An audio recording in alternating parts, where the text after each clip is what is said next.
He may even identify himself with it and believe that he is what he appears to be. Welcome to the NCE Study Guide. I created this study guide using ChatGPT and Notebook LM. So think of these modules as AI-powered audio flashcards. Each one of these 20 modules contains 10 mock questions representing the kind of questions that you might encounter on the National Counseling exam. I created this primarily for myself, and I decided to make these available to anyone else who might benefit from this kind of study aid. But please note, while I have done my best to ensure that these modules align with NCE content, I encourage you to cross-reference them with trusted study guides and resources for the most accurate preparation. These modules are not affiliated with or endorsed by the NBCC or any official licensing board. And an additional note for those of you tuning in for the deep meditation module. Now, I've been experimenting recently with binaural beats and different sound frequencies that entrain my neurons, and I've really been loving it. And I hope that you do too. I recommend listening to this with headphones or earbuds to get the full effect, and pay close attention to the way that this makes you feel. It's going to start with a review and a quiz from the AI study buddies at Notebook LM, and then it'll conclude with about a 25-minute deep meditation to reinforce those points. Whether you're studying for the NCE, like I still am, or you are well established in your career and you're looking for some self-care that also raises your emotional and intellectual intelligence, a few skill points, it's my pleasure to share these study modules with you. And if you find them valuable, share them with a friend and give this podcast a 5-star rating on iTunes or wherever you listen. And if you'd like to reach out to me personally and say hello, you can email me at ncestudyguide@gmail.com. My name is Glenn. So, with no further ado, here are your AI study buddies from Notebook LM. Enjoy. Welcome to another deep dive. We're on module 4 of 20 in our series, and today we're prepping for the NCE, the National Counselor exam, with a little something different. A little bit different, yeah. Using deep meditation. Yeah, and that's kind of our specialty here, I guess. Yeah. I think for our listeners out there who are learners, you appreciate the hacks. Oh, yeah. This is a good one, all right? Oh, yeah. So we are going to be exploring the work of 3 giants in psychology and counseling. Mm-hmm. And, these names will pop up on the exam. Absolutely. Viktor Frankl, Rollo, Irvin, Yalom. Big names. Big names. Mm-hmm. But we're not just going to define terms. We're going to try and do it in a way that helps you absorb the material, almost like embedding it into your subconscious. Right. So we're going to be tapping into what's called neural entrainment. And if you're kind of like me, when I first heard that word, I was like, what the heck is that? Right. And it's not as complex as it sounds, but basically what we're doing is we're using these specific sound frequencies, and you may have heard of these before. Binaural beats is what they're called. It's okay. And basically what happens is they help to influence your brainwave patterns. So it's like a brainwave massage or something. Like we're trying to get your brain into the best state for soaking up information. Exactly, yeah. Think of it this way. If you're really stressed out and your mind is racing, we're in that beta state. That's really not ideal for learning. Right. But if we can get you into those alpha waves, that's where we're associated with this kind of relaxed focus. And then there's theta waves, which is associated with, deep relaxation and memory formation. Okay. So that's really what these binaural beats help us to do, is kind of shift our brain into those states where it's easier for us to learn and remember. Okay, that's fascinating. So we're gonna learn about these theorists. We're gonna use deep meditation to help the information really sink in, and then of course we're gonna do a practice quiz. You got to make sure you're ready for the real deal. Absolutely. Okay, let's start with Viktor Frankl. His book, Man's Search for Meaning, it's practically required reading for anyone going into counseling. And he went through some incredibly challenging experiences, an Austrian psychiatrist who survived the Holocaust. And his work is all about finding meaning in the face of suffering. Yeah. He went through a lot, and his experiences led him to develop what's known as logotherapy, which basically is that idea that our primary drive is not pleasure, but it's actually meaning. And even in those darkest of times, he believed that we have the capacity to find meaning, and that's what helps us to survive and thrive. It's such a powerful idea, and he didn't just talk about it, he lived it. He was in concentration camps, right, and actively chose to find meaning in that horrific situation. Absolutely. It makes you think about how we can apply that mindset to, our everyday challenges, and even how we can, help our future clients do the same. Absolutely, yeah. And one of the concepts that emerges from that is what he calls tragic optimism. Okay. That ability to find hope even in the midst of tragedy. Yeah. And again, it's not about denying the suffering, but it's that choice to see the possibility for growth and meaning. It's so interesting that resonates so deeply with the counseling profession, because you're often working with people who are going through a lot. Absolutely, yeah. So it makes perfect sense. Yeah. Okay, so next we have Rollo. Now, he was fascinated by anxiety, which at first glance might seem kind of strange, right? We usually think of anxiety as something negative, something to get rid of. Exactly, but May, he argued that it's not necessarily bad. In fact, he saw it as a potential catalyst for growth. And he made this distinction between what he called normal anxiety, which is that natural response to life's uncertainties, and then what he called neurotic anxiety, which is when it's excessive and can be paralyzing. And so he believed that if we can embrace that normal anxiety, it can help us to live more authentically. So it's about understanding where the anxiety is coming from, and using it as a springboard for growth rather than just letting it control us. Exactly. Okay. Yeah. And how might that play out in like a counseling session? You can imagine a client comes in and they're paralyzed by this fear of making a career change.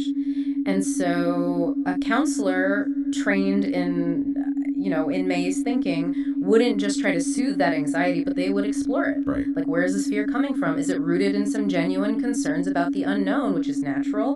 Or is it stemming from maybe some deeper insecurities that need to be addressed? Right. So that differentiation is key. That makes a lot of sense. So it's about, empowering them to navigate, those anxieties, they're going to come, rather than just trying to eliminate them. Exactly. Now, he also introduced this concept of the daimonic, which sounds pretty intense. Yeah, it is. It's a powerful concept, and it can be a little bit difficult to wrap your head around at first. Yes, but it's basically this raw instinctual force that we have within us that can be both creative and destructive. Think of it like a wild horse. Okay. It's got immense power, but it needs to be, understood and channeled, right? Right. And so May believed that suppressing the daimonic actually leads to a lot of problems. Neuroses and addictions and even violence can come from suppressing that. Wow. But integrating it, he believed, could unlock our full potential. So how do we help clients or even ourselves kind of navigate this, wild horse without getting trampled? Yeah, that's where the real work begins. Right. And it's about helping them to understand their own daimonic impulses, right? Both the light and the shadow side, and finding those healthy ways to express them. For some people it might be through creative pursuits. For others it might be through asserting boundaries or taking calculated risks. But the key is this conscious awareness and this integration. That's a really interesting way to look at it. Okay. Finally, we have Irvin Yalom. He's known for his work in existential psychotherapy, especially group therapy. And he believed that everyone has to confront what he called the 4 ultimate concerns. Yeah, and these are kind of the big ones, right? Death, freedom, isolation, and meaninglessness. These are heavy. Heavy topics. Yeah. But he argued that facing these head on is actually the path to a fulfilling life. It's not seeing them as things to be feared, but actually as opportunities for growth and self-awareness. Right, so it's a pretty radical shift in perspective. So we're not running from these existential anxieties. We're leaning into them. How does that translate into, practical advice for someone who's prepping for the NCE? Yeah. It's really about understanding how these concerns might manifest in a counseling setting, right? For instance, you might have a client who's struggling with a terminal illness. Right. And they might be grappling with death anxiety. Or you might have a client who's, feeling really lost and directionless. Right. They could be facing meaninglessness. Yeah. And so knowing these concerns can really help you to understand the deeper motivations behind, your client's behaviors. That's such a great point. It's about connecting the theoretical to the practical, which is exactly what the NCE is all about. Exactly. Okay. So we've met our 3 thinkers. Yes. Let's dive into some key terms from their work, starting with Frankl. Awesome. And we'll kind of, we'll explore each term in detail. We'll give you some real-world examples and maybe even a memory trick or two to help them stick. But remember, this is all about activating those different parts of your brain so you can recall this information easily on test day. Yeah, that's the key. All right. So let's start with logotherapy. Okay. Logotherapy, it's like we were talking about, all about that search for meaning. Cornerstone of Frankl's work and really a key concept for the NCE. And basically it says that, that primary drive in human beings, it's not pleasure, it's the will to meaning. We're just naturally driven to find meaning in our experiences, even in the face of suffering. Right. And it's not about, this like grand universal meaning of life, right? It's about finding meaning in our own individual lives and in our everyday experiences. Yeah, it's very personal and unique to each person. And it can be found in so many different ways, through our work, our relationships, creative pursuits, even in our struggles. I mean, you think about, Frankl in the concentration camps. I mean, he found meaning in helping others, in maintaining his dignity, in choosing his attitude, even in the face of just unimaginable suffering. And that's powerful stuff. Yeah. So how can we use this understanding of logotherapy to help prepare for the NCE? Well, understanding logotherapy can really help you to analyze those case studies and answer those questions about client motivations and different therapeutic approaches. For example, if you see a question about a client who's, struggling with a sense of emptiness, maybe a lack of direction in their life, logotherapy would suggest that, helping that client to find meaning in their life would be a central focus of therapy. Yeah. And you might see, answers that are related to helping them to identify their values, explore their interests, engage in activities that bring them joy and purpose. Those would align with a logotherapeutic approach. Okay, so it's about understanding the underlying principles so you can apply them to different situations. Exactly, yeah. Okay, let's move on to tragic optimism. Now this one, it sounds a bit paradoxical. It does, it does, but it really captures this incredible human capacity to find hope and meaning even in the face of tragedy. And again, it's not about denying the pain or pretending that, everything's fine. It's really about acknowledging the suffering, but at the same time choosing to search for the good, the meaningful, even in those dark times. So it's about resilience. It's about choosing to see the light even when you're surrounded by darkness. Yeah, precisely. And you think about, someone who's experienced a major loss, like the death of a loved one. They're grieving, they're hurting, but through that pain, they might find new meaning, in their relationships with others, maybe in their own personal growth, or even in helping others who've experienced similar losses. Right. That's tragic optimism in action. That's a great example. So how might this concept come up on the NCE? Well, you might see questions about, clients who are facing those really difficult situations. Maybe it's a terminal illness or a job loss or a relationship breakdown. And those answer choices might present, different coping mechanisms. And a response that reflects tragic optimism is going to focus on helping that client to find meaning or purpose within those difficult circumstances. Okay. It's not about just simply trying to eliminate those negative emotions. Right. So it's like we were saying, like finding that light, Right. Okay. On to existential frustration. Yeah. This one sounds a little less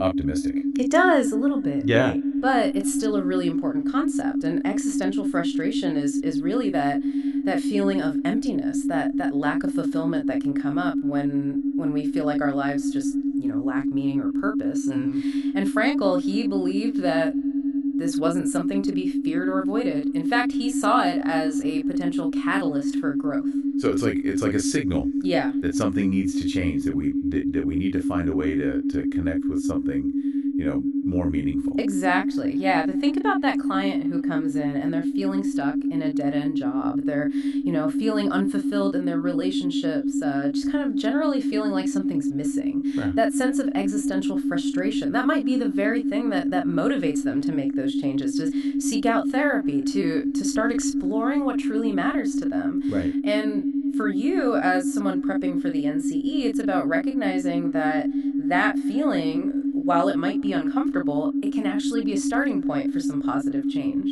That's a really valuable insight. Okay, now the will to meaning. This one seems pretty straightforward, right? It does, yeah. But it's important to understand its significance in the context of Frankl's work. Oh, yeah. He argued that the will to meaning is our primary drive.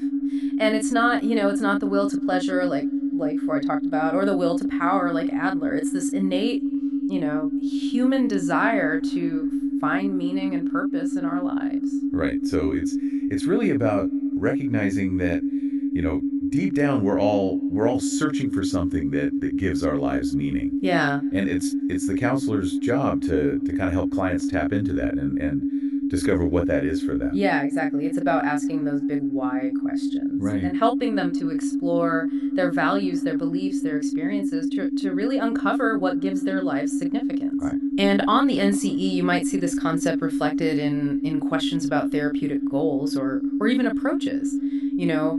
A logotherapeutic approach is always going to prioritize helping that client to find that meaning and purpose. Okay, so the last one for Frankl is the last of human freedoms. This sounds really profound. Yeah, it is. And this idea came from Frankl's own experiences in the concentration camps. And he observed that even in the most horrific and dehumanizing of circumstances, people still had this freedom to choose their attitude, their response to their suffering. So even when everything else is taken away, your freedom, your possessions, your loved ones, Yeah. you still have the power to choose how you respond to your situation. Exactly. It's about that inner freedom. It's that ability to choose our thoughts, our beliefs, our actions, even when those external circumstances are beyond our control. And think about it in the context of counseling. You might have a client who's facing a very difficult situation, a chronic illness, a job loss, maybe a really, really difficult relationship. Yeah. But they still have the power to choose how they respond, how they frame that situation, how they move forward. And that's a powerful, powerful message of hope, I think. It really is. Mm-hmm. And it's a good reminder for us too, as future counselors, that even when we can't change our client's circumstances, we can help them to find that, that inner strength. Absolutely. Okay, so we've tackled Frankl. Ready to move on to Rollo and his key terms? Yeah, let's do it. We'll start with existential anxiety. Okay, so existential anxiety.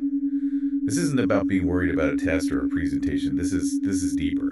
Yeah, much deeper. And existential anxiety, it's that feeling of unease that comes from confronting these big questions of existence, our mortality, our freedom, our responsibility, the meaning of life. It's that anxiety that arises when we realize that we're, these finite beings in this vast and often chaotic universe. Right. It's like that feeling you get when you look up at the night sky. Yeah. And you realize how small you are in the grand scheme of things. Exactly. And may believe that this type of anxiety, it's just a natural part of the human experience. Okay. And it's not something to be avoided or pathologized. In fact, he saw it kind of as that potential catalyst for growth. So instead of running from it, we embrace it.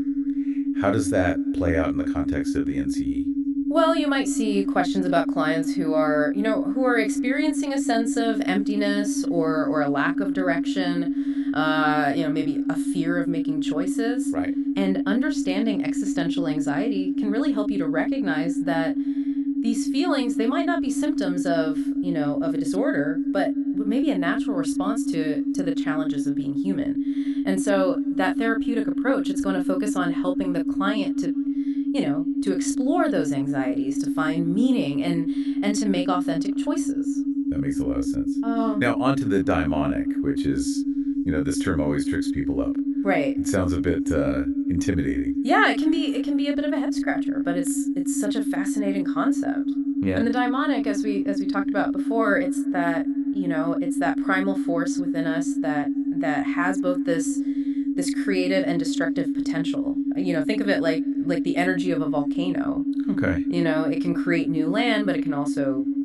cause, massive destruction. So it's about recognizing that we all have this raw energy within us, and it's not inherently good or bad. It's how we channel it, Mm-hmm.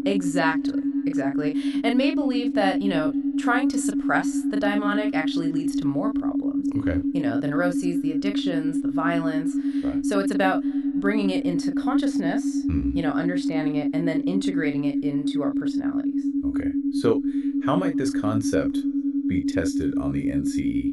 Well, you might see those case studies where clients are struggling with these really intense emotions, maybe impulsive behaviors, or even creative blocks. Right. And understanding the daimonic can help you to analyze those situations and choose those therapeutic approaches that really focus on helping the client to understand and integrate those powerful forces within them. Okay, that's a really interesting way to look at it. So it's not about eliminating those impulses. It's about working with them, channeling them in a healthy way. Exactly. Okay. Yeah.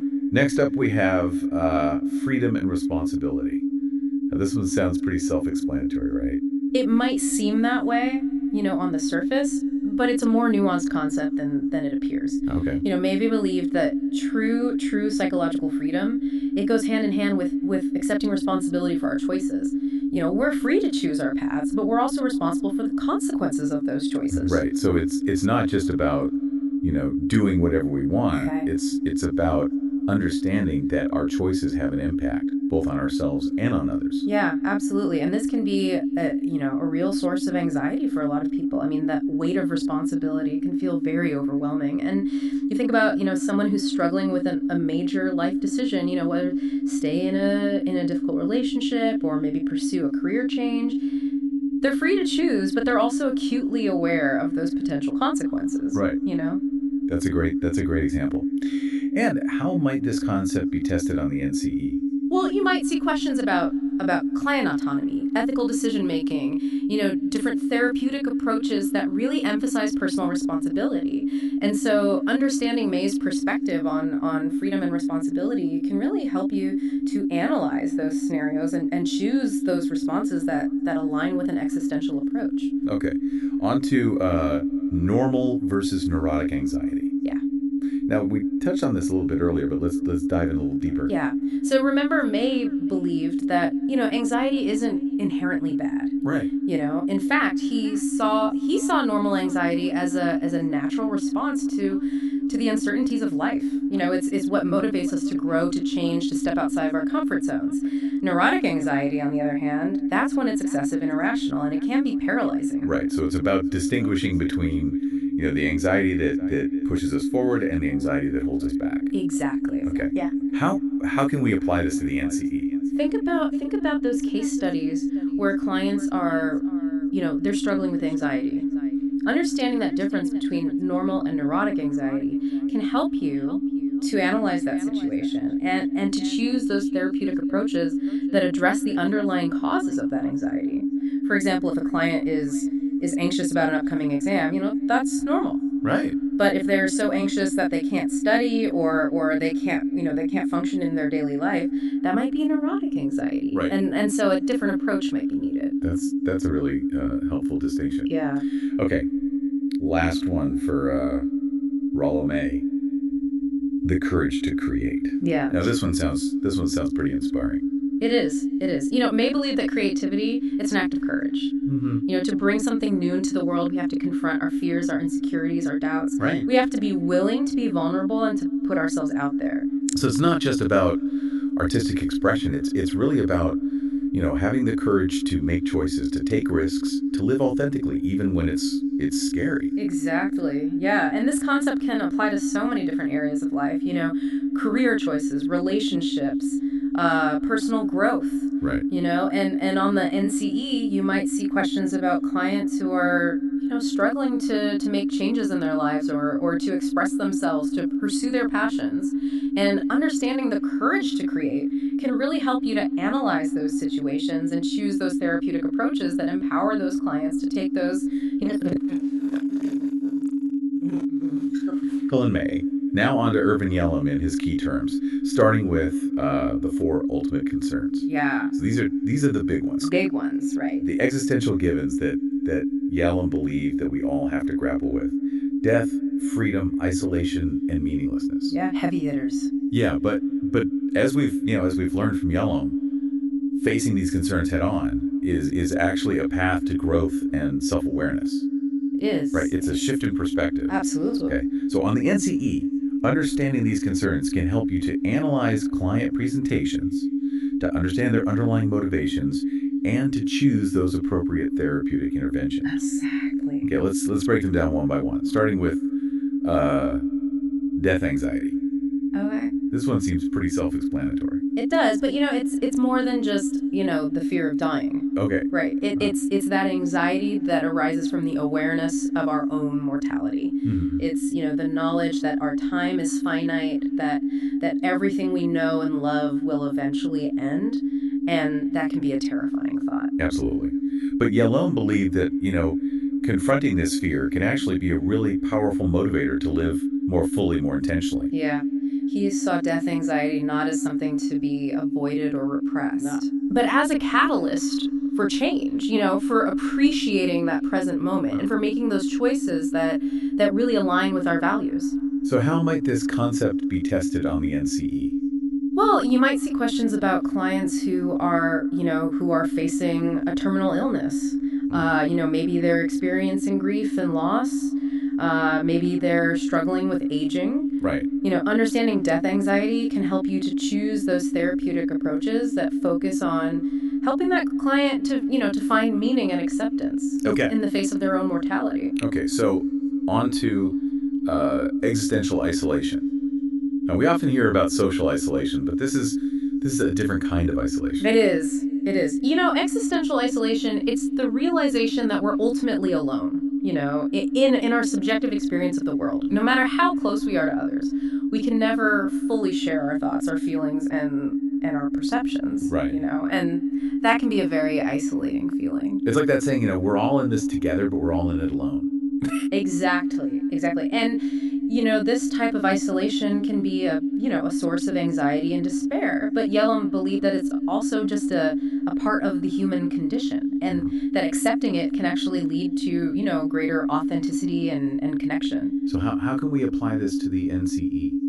You might see those case studies where clients are, struggling with loneliness, feeling misunderstood. Maybe they're struggling to form meaningful connections. And so understanding existential isolation can help you to recognize that those feelings, they might not be due to, lack of social skills or opportunities, right, but rather, this deeper, existential struggle. Right. And so the therapeutic approach would focus on helping the client to find meaning and connection within their own unique experience. All right. So on to meaninglessness.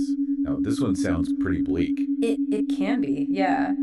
But it's such an important concept to understand, especially in the context of existential therapy.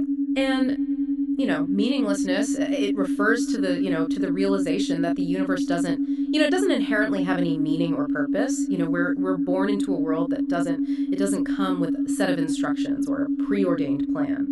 And that can be a very, very unsettling thought. It's like realizing that the universe doesn't care about our individual hopes and dreams. Yeah, exactly. But Yalom believed that this realization, while it can be initially, daunting, it can actually be liberating. Right. If the universe doesn't have inherent meaning, well then, we're free to create our own. So it's about embracing that freedom and choosing to find meaning in our own lives, in our own way. Exactly. And on the NCE, you might see questions about clients who are struggling with a sense of, purposelessness or feeling lost. Maybe they're questioning the value of their lives. And so understanding meaninglessness can help you to choose those therapeutic approaches that really focus on helping that client to find meaning and purpose in their own unique way. Yeah. Last term for Yalom is group therapy. Yeah. And this one seems pretty straightforward, Yeah, it does.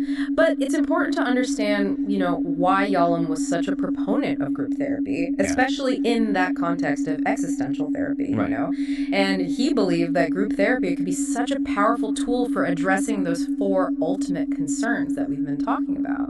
So it's not just about, having a bunch of people in a room talking about their problems. It's about using that group dynamic to kind of explore those big, existential questions and find support and connection. Exactly. Yeah.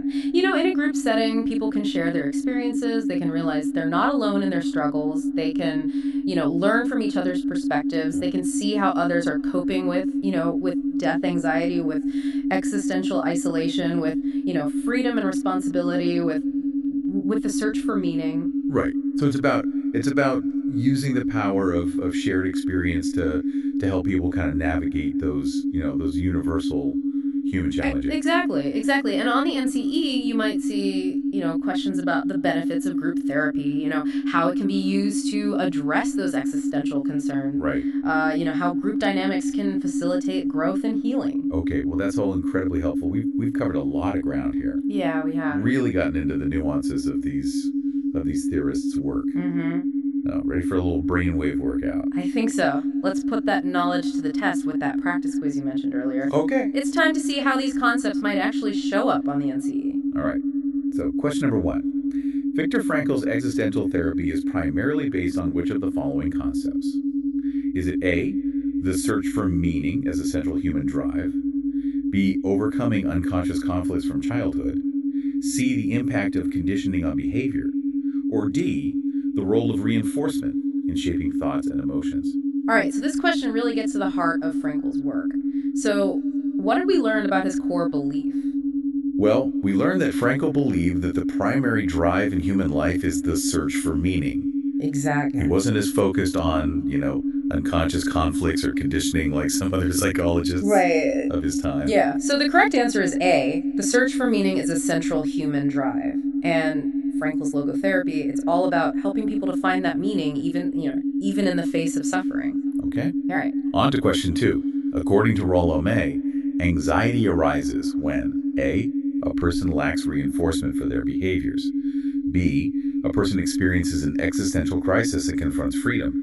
C, a person represses unconscious desires and memories. Or D, a person engages in faulty thought patterns. So what stands out to you here? I remember what we talked about May's kind of unique perspective on anxiety. Well, May believed that anxiety is a natural part of the human experience, especially when we're confronting big life choices and our own freedom.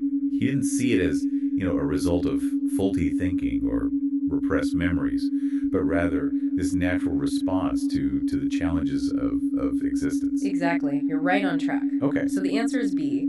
A person experiences an existential crisis and confronts freedom. And, for May, anxiety wasn't something to be avoided. It was a sign that we were engaging with life authentically. Okay. Let's move on to question 3. Irvin Yalom is best known for his contributions to, is it A, classical conditioning, B, stages of moral development, C, existential psychotherapy and group therapy, or D, cognitive distortions and restructuring techniques? All right, think back to what we learned about Yalom's work. Okay. What were his major areas of focus? Well, we know he was a big proponent of group therapy, and his approach was very much rooted in existential philosophy. He was all about facing those ultimate concerns of life head on. Yeah, you got it. The correct answer is C, existential psychotherapy and group therapy. Okay. He was a pioneer in using, those group settings to help people to explore those big existential questions, and he really saw the power in shared experience and that mutual support. Okay, question number 4. Which of the following would Frankl argue is essential for psychological well-being? A, strict adherence to social norms and expectations. B, a strong sense of meaning and purpose in life. C, unconditional positive regard from others. Or D, the ability to reframe negative thought patterns. All right, so this one really gets to the core of Frankl's philosophy. So what did he see as that driving force for human beings?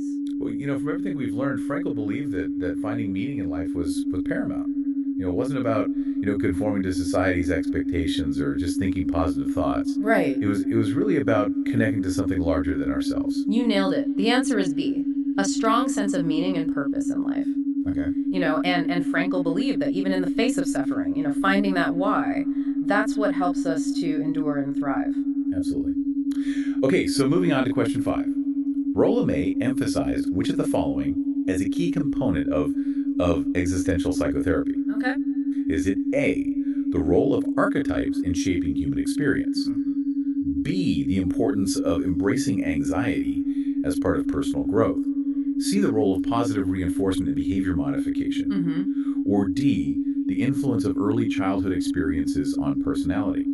All right, so what was May's stance on anxiety, and how did that kind of differentiate him from, those other schools of thought. Well, May's view on anxiety was really revolutionary. Instead of seeing it as something to be eliminated, he saw it as this potential catalyst for growth. Exactly. It was about facing our fears and uncertainties head on. Exactly. The answer is B, the importance of embracing anxiety as part of personal growth. Okay. And he believed that working through those anxieties rather than avoiding them could lead to greater self-awareness and authenticity. Okay, so we are halfway through. Question 6. Yalom's perspective on death anxiety suggests that A, it should be repressed to avoid psychological distress.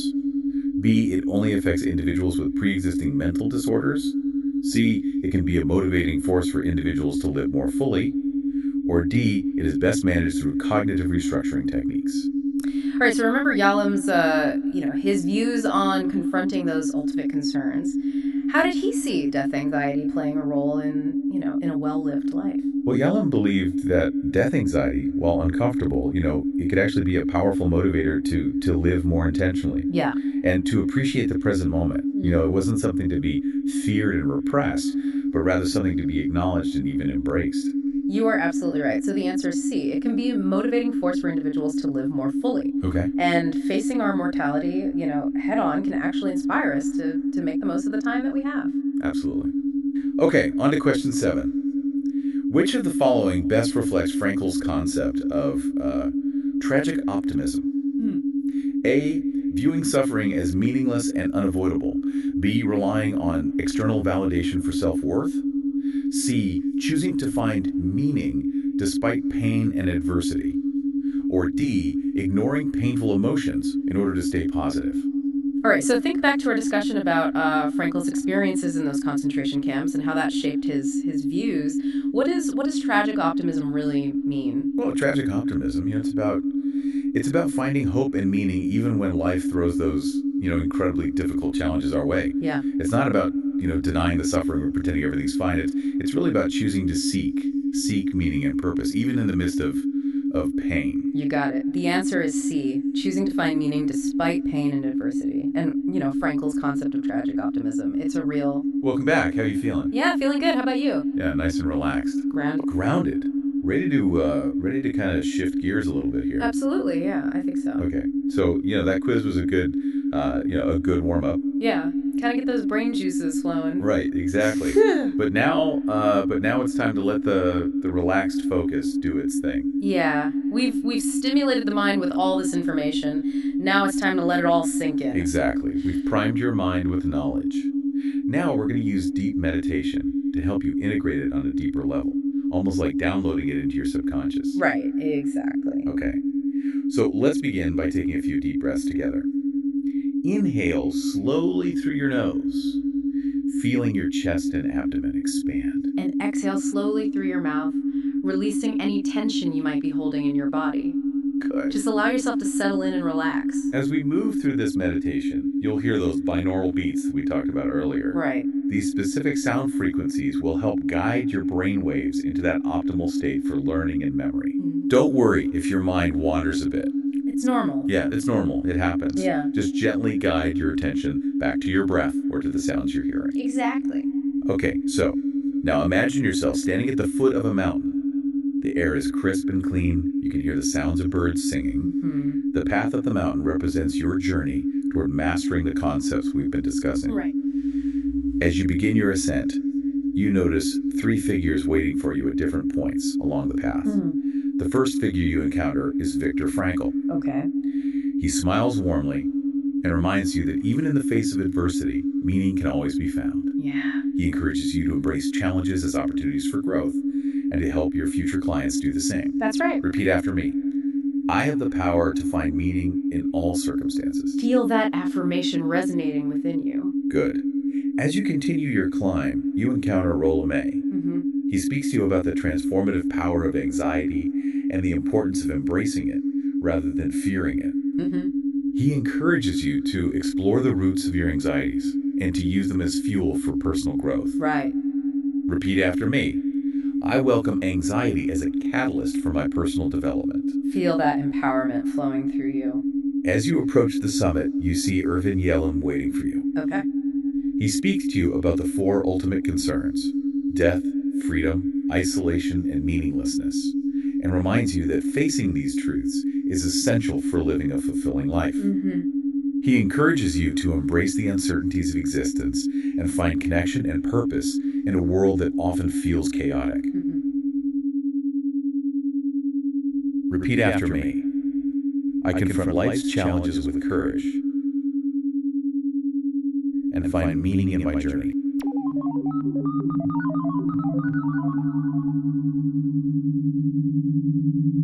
And picture yourself standing at the summit.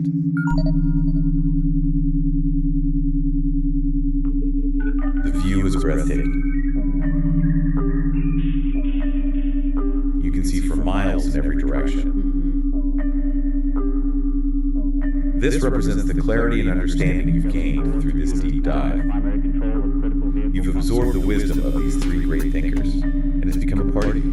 It's pretty amazing. Feel a sense of gratitude for the knowledge you've gained and the insights you've unlocked.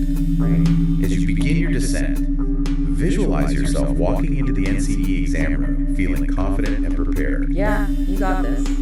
See yourself answering each question with ease, drawing upon the knowledge that's now deeply embedded in your mind. Imagine yourself walking out of the exam room with a sense of accomplishment, knowing you did your best. Absolutely. And as you continue your journey beyond the exam, visualize yourself using this knowledge to make a positive impact on the lives of your future clients. Powerful. Now gently bring your awareness back to your surroundings. Notice the sounds and sensations around you. Take a moment to appreciate the power of deep meditation and neural entrainment. Carry this sense of calm and focus with you as you continue your studies and prepare for the NCE. 1, 2, 3. All right. Welcome to the meditation portion of this deep meditation study guide. My name is Glenn, and I will be guiding you through this relaxing and informative experience. So get comfortable. This meditation series has been carefully designed using powerful sound frequencies intended to entrain your neurons to simulate alpha, theta, delta, and gamma brainwave states in a specific order and duration, using binaural audio beats that follow the golden ratio pattern of relationship found throughout nature for the purpose of deep healing. This meditation has been carefully designed to reduce and transmute your daily stress, to help you prepare for the NCE, and to provide recurring self-care reinforcement through neural entrainment throughout your career in the mental health field. By the end of this meditation series, you will understand all of those words, and so much more, in ways that words alone cannot express.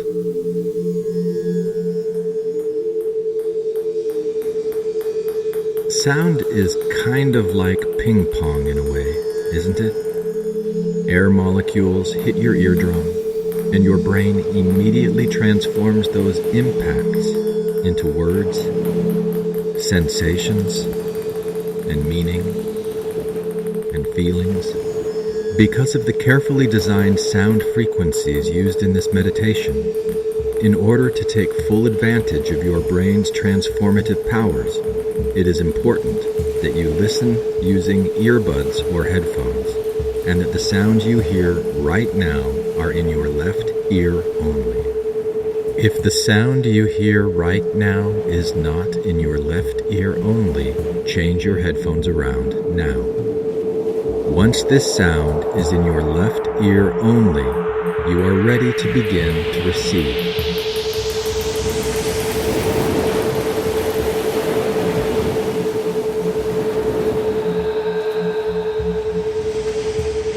Settle into a comfortable position and begin breathing deeply. In, 2, 3, 4. 2, 3, 4. In, 2, 3, 4.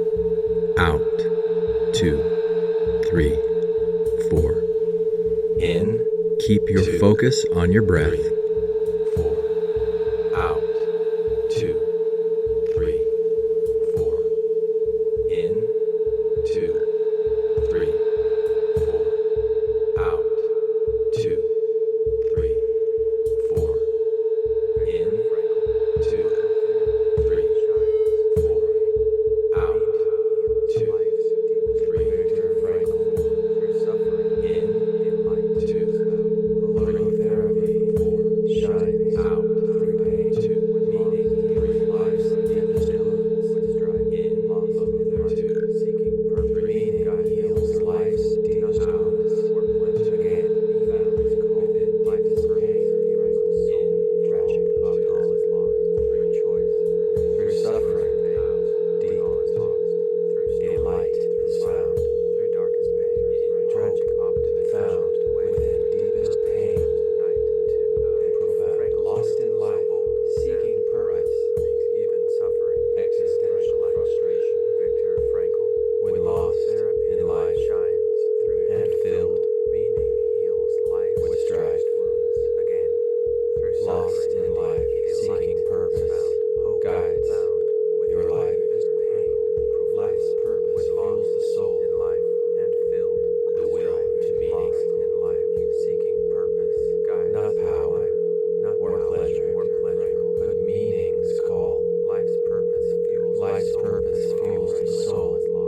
For all choice remains when all is lost. Through fire, through darkest pains, tragic when all is lost. Your choice remains night to day. The last of human freedoms and bright makes even suffering feel light. Choice remains when all is lost. Logotherapy meaning shines life's deepest wounds. Meaning heals life's deepest wounds. Through storms, through suffering deep, a light found hope within deepest pain. Through fire, tragic optimism when lost in life and filled with strife. Lost through darkest pain, lost in life, seeking purpose or pleasure, but meaning existential. Tragic optimism shows the way for all. That purpose turns to night. Choice remains when all is lost. Life's purpose fuels the soul through darkest pains. The will tragic optimism shows the way. Frankl's truth, so bold and bright, so bold and bright. Even suffering, feel light. Viktor Frankl. Choice remains when all is lost. Shines through pain. Meaning heals life's deepest wounds. Again, the last suffering, human freedom, a light. Meaning heals life's deepest wounds. Logotherapy. Viktor Frankl. Hope found within deepest pain. Viktor Frankl. Tragic optimism. Viktor Frankl. Viktor Frankl. Lost in life, seeking purpose. Existential frustration.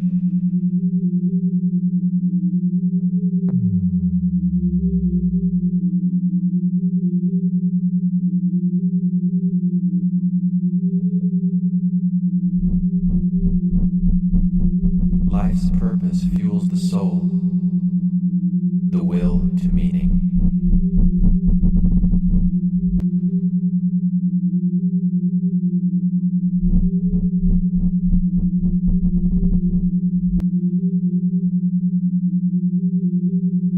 Choice remains when all is lost.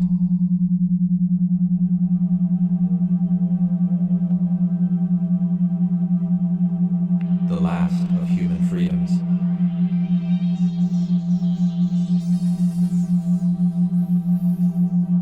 Meaning heals life's deepest wounds. Logotherapy. Hope found within deepest pain. Tragic optimism.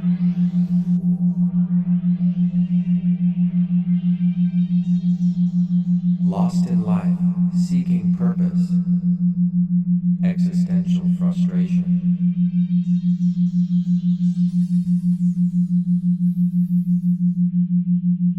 Life's purpose fuels the soul, the will to meaning.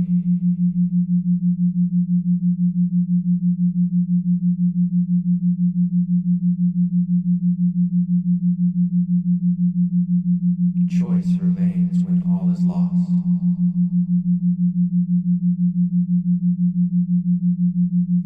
The last of human.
Anxiety fuels deep growth.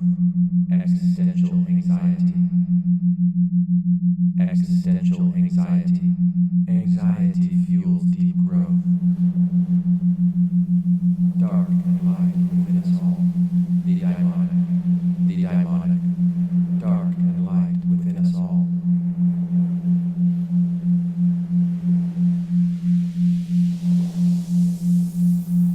Choice demands responsibility. Freedom and responsibility. Freedom and responsibility. Choice demands responsibility. Fear helps or holds you back. Normal versus neurotic anxiety. Normal versus neurotic anxiety. Fear helps or holds you back. Fearless heart. The courage to create. Rollo, the courage to create. Anxiety calls hard. Don't turn away. Anxiety fuels deep growth. Rollo, bang. Anxiety calls. Don't turn away. Anxiety fuels deep growth. Today, the daimonic stirs both dark and light.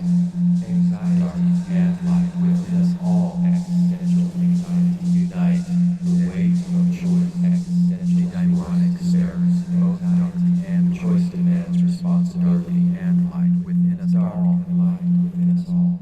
Unite the weight of choice. The daimonic is yours to bear. Light within us all. Beware. Choice demands responsibility.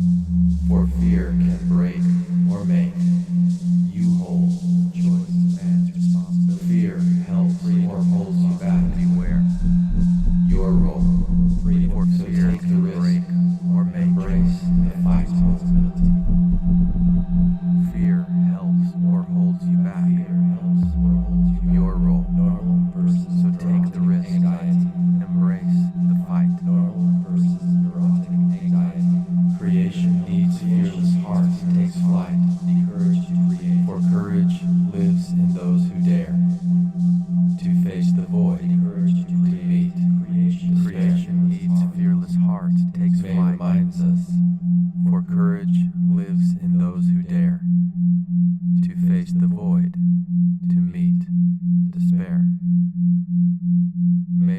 reminds us.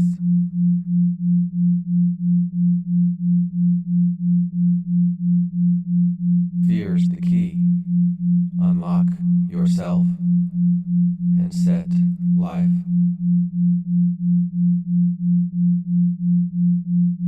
Fear's the key. Unlock yourself free and set life. Existential anxiety. Creation needs fearless heart, takes flight. For courage lives in those who dare, dark and light, to face the void, the dynamite. Creation needs fearless heart, takes flight. Reminds us, for courage lives in those who dare, to face the void, to meet. Choice demands responsibility. Freedom reminds us. Freedom and responsibility. Choice. Beware. Responsibility. For fear can break or make or hold you back. You hold normal versus neurotic anxiety. Fear helps or holds you back. Beware. Normal versus your role. Anxiety. For so take the risk or embrace the courage to create. Fear helps or holds you back. Your role to create. So take the risk. Embrace the fight. Today, the daimonic stirs both dark and light. Dark and light within us all. Unite the weight of choice. The daimonic stirs both dark and light. Choice demands responsibility. Dark and light within us all. Unite the weight of choice. Anxiety calls to bear. Don't turn away. Choice demands responsibility. Growth fuels deep growth. Existential growth. Existential anxiety. Anxiety calls. Don't turn away. Anxiety fuels deep growth. Dark and light within the demonic may. Dark and light within us all.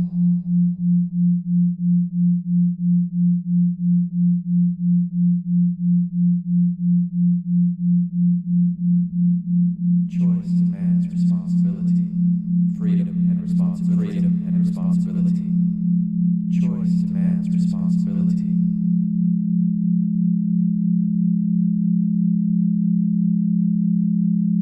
Fear helps or holds you back. Normal versus neurotic anxiety. Neurotic anxiety. Fear helps or holds you back. Creation needs fearless heart, the courage to create. The courage to create. Creation needs fearless heart.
Irvin, Yalom.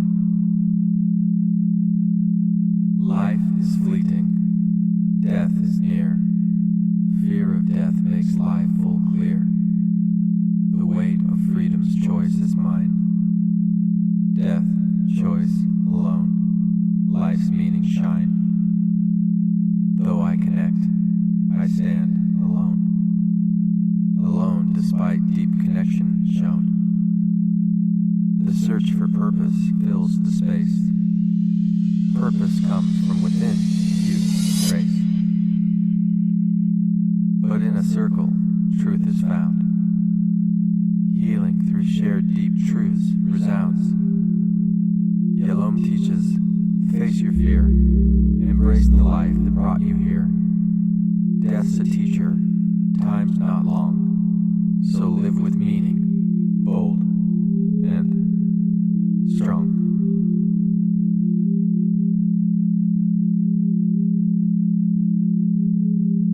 Death, choice, alone, life's meaning, the four ultimate concerns. Fear of death makes life full. Death anxiety. Alone despite deep connection. Existential isolation. Purpose comes from within you. Meaninglessness. Healing through shared deep truths. Group therapy.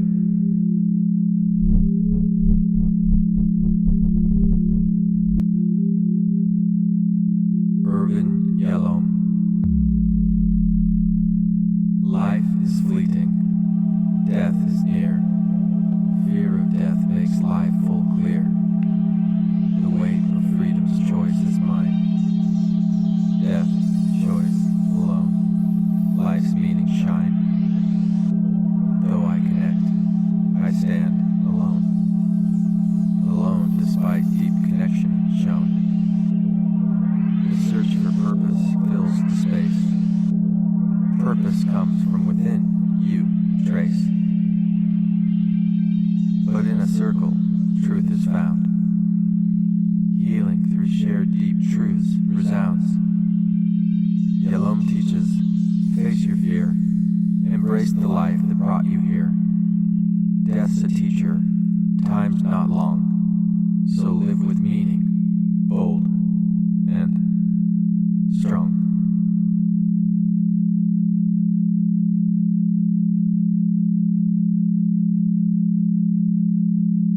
Death, choice, alone, life's meaning, the four ultimate concerns. Fear of death makes life full. Death anxiety. Alone despite deep connection. Existential isolation. Purpose comes from within you. Meaninglessness. Healing through shared deep truths. Group therapy.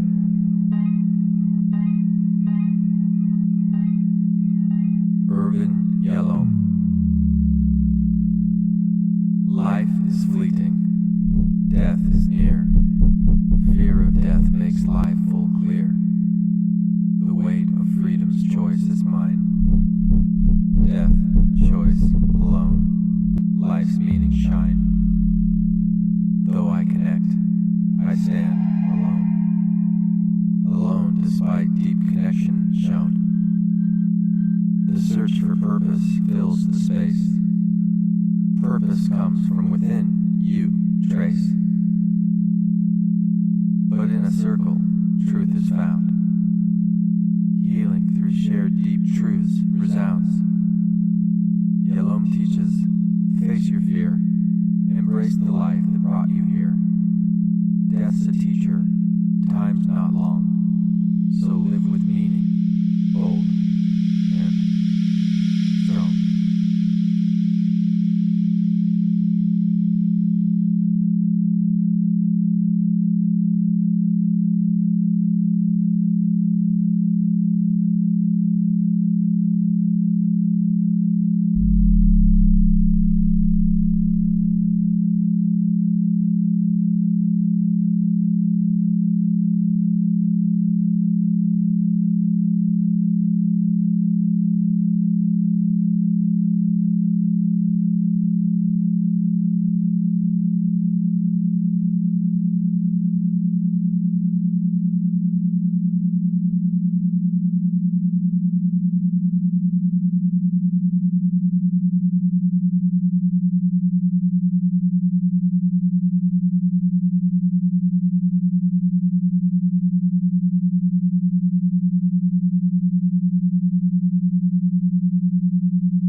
which is where we find ourselves right now, nearing the end point of this orientation. Counting down from 5, notice the sounds in your right ear and in your left.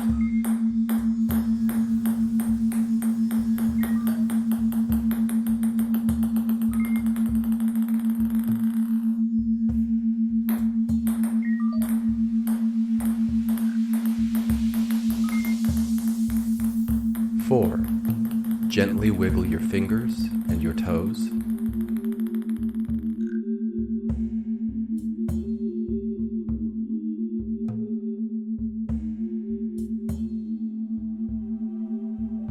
3. Take inventory of your thoughts, feelings, and emotions. Make sure they have not all been washed away.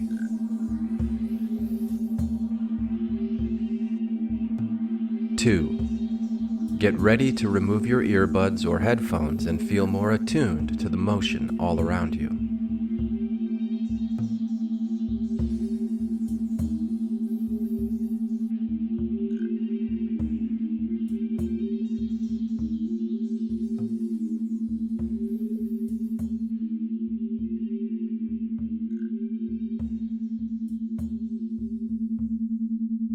1. You are awake and alert and are now more prepared than ever to begin your journey of retuning to the Lemuria within.